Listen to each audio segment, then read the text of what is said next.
इथं आलो आणि दत्तगुरूंचं दर्शन घेणार नाही असं कधी होईल का हो? हाय फ्रेंड्स, आम्ही आलो आहोत नरसोबावाडी येथे लग्नासाठी. लग्न झाल्यानंतर आम्ही छान भोजनाचा आस्वाद घेतला व निघालो दत्तगुरूंच्या दर्शनाला.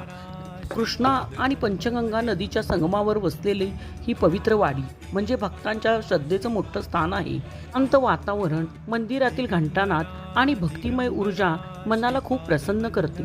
असं म्हणतात की इथं श्री नरसिंह सरस्वती यांनी बराच काळ वास्तव्य केलं होतं, म्हणून हे ठिकाण दत्तभक्तांसाठी खूप खास मानलं जातं.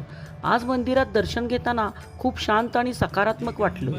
जीवनात कितीही धावपळ असली तरी अशा ठिकाणी आलं की मनाला वेगळीच शांती मिळते. इथं दर गुरुवारी आणि दत्त जयंतीला खूप गर्दी असते. आज गर्दी थोडी कमीच होती. दर्शनाच्या लाईनमध्ये आम्ही थांबलो आणि लगेच दर्शन झालं. इथं नरसिंह सरस्वतींनी बरेच वर्ष तपश्चर्या केली होती. आज भक्तांसाठी अगदी पवित्र मानलं जातं हे स्थान. दर्शनानंतर प्रदक्षिणा घालून आम्ही शांत या वातावरणात बसलो व मन अगदी हलकं झालं होतं. येथील खवा, पेढा व बासुंदी खूप प्रसिद्ध आहे. येताना स्टॉलवर थोडीफार खरेदी करून आम्ही निघालो. मलाही कधी नरसोबावाडीला जाण्याचा योग आला असेल तर कमेंटमध्ये मला नक्की सांगा. व्हिडिओ आवडला असेल तर लाईक, शेअर आणि सबस्क्राईब करा.